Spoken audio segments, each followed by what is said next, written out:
ଦେଖନ୍ତୁ କେନ୍ଦ୍ର ସ୍ୱରାଷ୍ଟ୍ର ମନ୍ତ୍ରୀ ଅମିତ ଶାହାଜୀଙ୍କର ଗସ୍ତ କାର୍ଯ୍ୟକ୍ରମ ଚୂଡ଼ାନ୍ତ ହୋଇସାରିଥିଲା।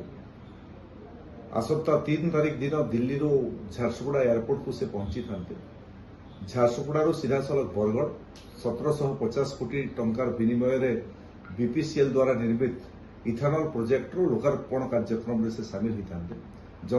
ଜନସଭାରେ ଉଦ୍ବୋଧନ ଦେଇଥାନ୍ତେ ଏବଂ ବରଗଡ଼ରୁ ପୁଣି ସମ୍ବଲପୁର ବ୍ୟାକ୍ କରିକି ସମ୍ବଲପୁରରେ ରିଙ୍ଗ ରୋଡର ଭୂମି ପୂଜନ କାର୍ଯ୍ୟକ୍ରମ ଅନେକ ସରକାରୀ କାର୍ଯ୍ୟକ୍ରମରେ ସାମିଲ ହେବାର ଥିଲା ଏବଂ ଗୋଟେ ବଡ଼ ସାଧାରଣ ସଭାରେ ସେଠି ମଧ୍ୟ ଉଦ୍ବୋଧନ ଦେବାର ଥିଲା ଏବଂ ସେଠୁ ଝାରସୁଗୁଡ଼ା ପ୍ରତ୍ୟାବର୍ତ୍ତନ କରି ରାତ୍ରି ଯାପନ କରିକି ପୁଣି ମହଙ୍ଗା ସେ ଅଞ୍ଚଳରେ ଆଉ ଗୋଟେ କାର୍ଯ୍ୟକ୍ରମରେ ଯୋଗ ଦେବାର ଥିଲା।